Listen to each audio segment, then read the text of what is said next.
اعوذ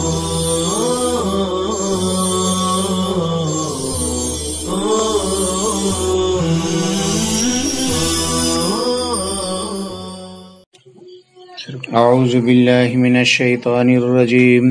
بسم اللہ الرحمن الرحیم یا ایہا الذین آمنوا قاتلوا الذین یلونکم من الکفار ای الاقرب فالاقرب منہم ولیجدوا فیکم غلظة شدة ای اغلظوا علیہم وعلموا ان اللہ مع المتقین بالعون والنصر وَإِذَا مَا أُنزِلَتْ سُورَةٌ مِّنَ الْقُرْآنِ فَمِنْهُمْ أَيْ الْمُنَافِقِينَ مَنْ يَقُولُ لِأَصْحَابِهِ اسْتِهْزَاءً أَيُّكُمْ زَادَتْهُ هَٰذِهِ إِيمَانًا تَصْدِيقًا قَالَ اللَّهُ تَعَالَى فَأَمَّا الَّذِينَ آمَنُوا فَزَادَتْهُمْ إِيمَانًا لِتَصْدِيقِهِمْ بِهَا وَهُمْ يَسْتَبْشِرُونَ يَفْرَحُونَ بِهَا وَأَمَّا الَّذِينَ فِي قُلُوبِهِمْ مَرَضٌ ضَعْفُ اعْتِقَادٍ فَزَادَتْهُمْ رِجْسًا إِلَى رِجْسِهِمْ كُفْرًا إِلَى كُفْرِهِمْ لِكُفْرِهِمْ بِهَا وَمَاتُوا وَهُمْ كَافِرُونَ أَوَلَا يَرَوْنَ بِالْيَاءِ أَيِ الْمُنَافِقُونَ وَالتَّاءِ أَيُّهَا الْمُؤْمِنُونَ أنهم يبتلون في كل عام مرة أو مرتين بالقحط والأمراض ثم لا يتوبون من نفاقهم ولا هم يذكرون يتعظون. لغت دیکھیے. قاتلو، قاتل یقاتل مقاتلتاً وقتالاً، فعل امر ہے باب مفاعلت سے، لڑنا جنگ کرنا. یلونکم، یلون سمیع سے ہے، ولیون مصدر ہے، قریب ہونا، ملا ہوا ہونا. الاقرب فالاقرب، قرب سے، اس میں تفضیل ہے، مستعمل باللام، زیادہ قریب ہونے والا. غلظہ کے معنی سختی، دشمنی، موٹا پن. یہ باب ضرب یضرب سے ہے، سخت ہونا، دشمنی کرنا. رجسن، گندگی، نجاست، گندی اور ناپاک چیز. یفتنون، ضرب سے ہے، فتن یفتن فتنتن، آزمائش میں ڈالنا، آزمائش کے لیے سختی میں ڈالنا. مرتن، ایک دفعہ. کہا جاتا ہے لقیتہ مرتن او مرتین، یہ ہمیشہ ظرف ہو کر استعمال ہوتا ہے. یذکرون، اصل میں ہے یتذکرون، تا کو زال سے بدل کر زال میں ادغام کر دیا گیا، یذکرون ہو گیا. ترجمہ دیکھیے. اے ایمان والو، پہلے ان لوگوں سے قتال شروع کرو جو تم سے قریب ہیں، یعنی کفار سے، یعنی پہلے قریبی سے، پھر ان سے جو زیادہ قریب ہیں. اور چاہیے کہ وہ کفار تمہارے اندر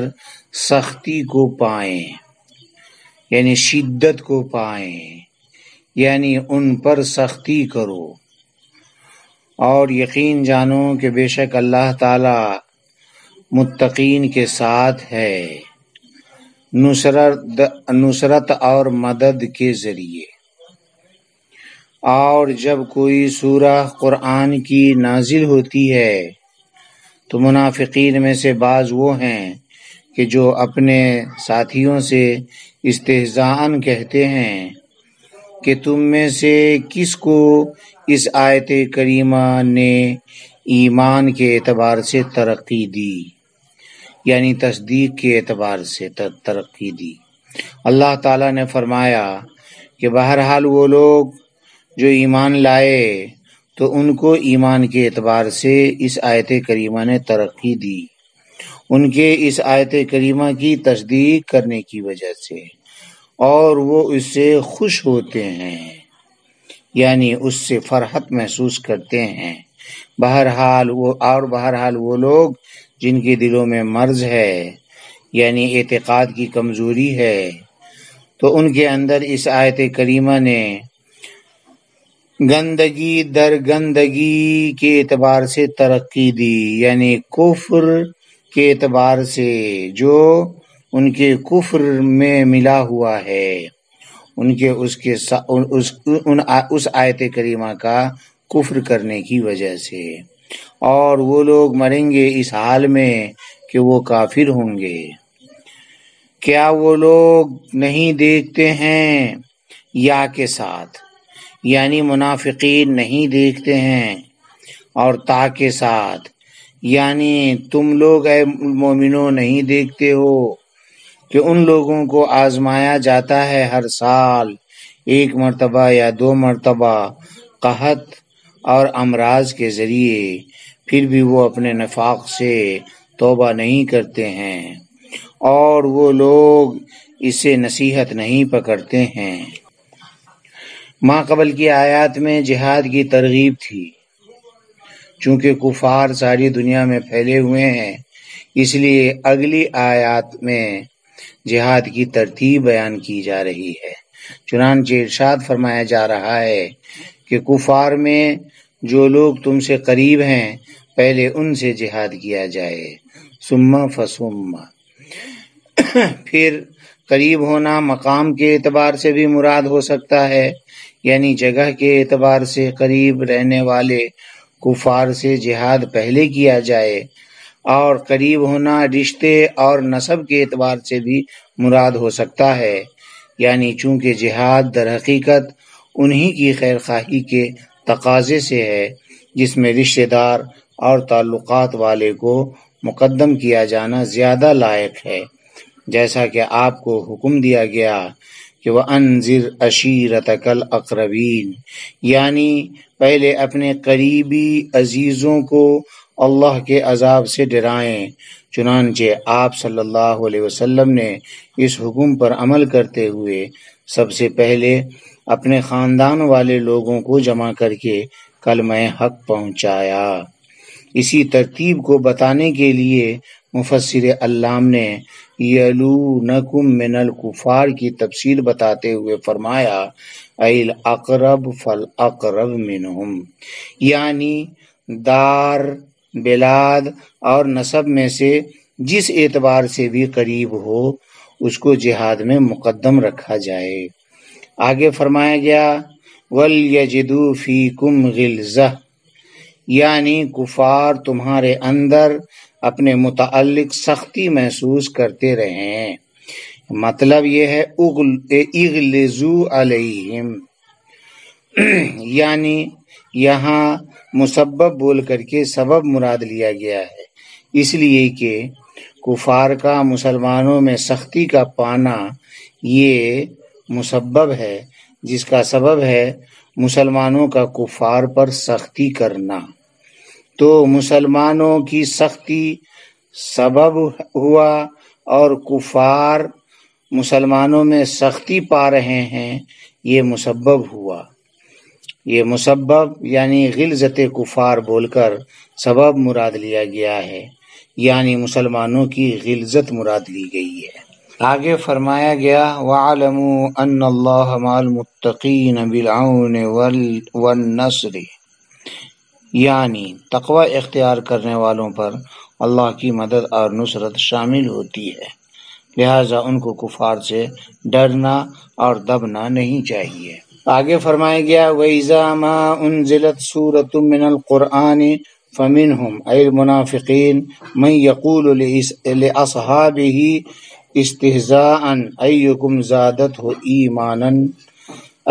زادته هذه ایمانا تصدیقا۔ مطلب یہ ہے کہ جب قرآن کی کوئی صورت نازل ہوتی ہے جبکہ منافقین بوقت نزول مجلس نبوی میں موجود نہیں ہوتے بلکہ اپنی مجلس میں ہوتے ہیں جس میں ان کی قباحت و شناعت کا اس آیت میں چرچا نہیں ہوتا، تو پیترا بدل کر کے ضعفائے مسلمین سے بطور استہزاء کہتے ہیں کہ اس صورت نے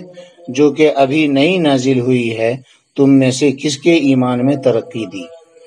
آگے فرمایا گیا قال تعالی فاما الذین آمنوا فزادتهم ایمانا لتصدیقهم بها وهم یستبشرون یفرحون بها، کہ اللہ تعالی نے ارشاد فرمایا اے منافقو اگر تم جواب چاہتے ہو تو سنو کہ نئی نازل ہونے والی سورت کے سامعین دو طرح کے لوگ ہیں، نمبر 1 ایمان والے لوگ، نمبر 2 منافقین جن کے دلوں میں مرض نفاق ہے۔ پہلی قسم کے لوگوں کا حال تو یہ ہے کہ وہ اس صورت کو سن کر اپنے ایمان میں ترقی پاتے ہیں اور وہ اس ترقی کے ادراک سے خوش ہوتے ہیں، کیونکہ جب قرآن کا کوئی حصہ نازل ہوتا ہے تو ان کے ایمان میں اضافہ ہوتا ہے۔ اسی قسم کے لوگوں کو اللہ نے وَأَمَّا الَّذِينَ آمَنُوا سے بیان فرمایا ہے۔ دوسری قسم کے لوگوں کا حال یہ ہے کہ جب وہ اس صورت کو سنتے ہیں تو ان میں ان کی پہلی گندگی کے ساتھ نئی گندگی بڑھ جاتی ہے، کیونکہ آیت قرآن کے انکار میں روز بروز اضافہ ہوتا جا رہا ہوتا ہے۔ اسی قسم کے لوگوں کو اللہ تعالیٰ نے فَأَمَّا الَّذِينَ فِي قُلُوبِهِمْ مَرَضٌ سے بیان فرمایا ہے۔ جواب کا خلاصہ یہ ہوا کہ قرآن میں ایمان کو ترقی دینے کی یقیناً خاصیت ہے، لیکن جس محل میں صلاحیت اور قابلیت ہے وہاں ایمان کی ترقی ہوتی ہے، اور جس محل میں قابلیت نہیں ہے بلکہ خباثت ہے تو اس کے ایمان میں ترقی کیسے حاصل ہوگی، بلکہ ترقی ایمان کے بجائے گندگی میں بڑھوتری ہوگی۔ یہاں فی قلوبہم مرضن میں مرضن سے مراد شک اور نفاق ہے۔ اس کو مرض سے اس لیے تعبیر کیا گیا کہ جس طرح بدنی مرض کا علاج ضروری ہوتا ہے ورنہ بدن میں فساد پیدا ہو جائے گا، اسی طرح شک و نفاق بھی قلبی مرض ہے جس کا علاج بہت ضروری ہے ورنہ دل میں فساد پیدا ہو جائے گا۔ آگے فرمایا گیا کہ وَمَاتُوا وَهُمْ كَافِرُونَ، اس جملہ سے ان کے موت تک کفر پر قائم رہنے کی خبر دینا مقصود ہے۔ آگے ارشاد ہے اولا یرون بالیاء ای المنافقون والتاء ایھا المؤمنون انہم یبتلون فی کل عام مرۃ او مرتین بالقحط والامراض ثم لا یتوبون من نفاقہم ولا هم یذکرون یتعظون، کہ کیا ان کو دکھائی نہیں دیتا کہ یہ لوگ ہر سال 1-2 بار کسی نہ کسی آفت میں پھنستے ہیں پھر بھی اپنی بری حرکتوں سے باز نہیں آتے کہ توبہ کی توفیق ہوتی اور توبہ کرتے، اور نہ ہی وہ کچھ سمجھتے ہیں جس سے باز آنے کی امید ہو۔ دراصل یہاں سے منافقوں کو اس بات پر تنبیہ کی گئی ہے کہ وہ اپنے نفاق اور عہد شکنی وغیرہ کی وجہ سے ہر سال طرح طرح کی مصیبتوں میں کبھی 1 بار کبھی 2 بار مبتلا ہوتے رہتے ہیں۔ اسی طرح کبھی ان کے دوست کفار مکہ مغلوب ہوتے رہتے ہیں، اسی طرح کبھی کبھی ان کا نفاق بھی کھل جاتا ہے جس سے ان کی رسوائی اور پریشانی بڑھ جاتی ہے۔ ان چیزوں کو دیکھ کر ان کو عبرت ہونی چاہیے، لیکن پھر بھی وہ عبرت نہیں پکڑتے بلکہ اپنی شرارت پر قائم رہتے ہیں، جبکہ ابتلا رجوع اور تذکر کا تقاضا کرتا ہے۔ اور یہ جو فرمایا گیا مرتن او مرتین، اس سے 1-2 کا خاص عدد مراد نہیں، بلکہ یہ بتلانا ہے کہ اس طرح کا سلسلہ جاری ہی رہتا ہے۔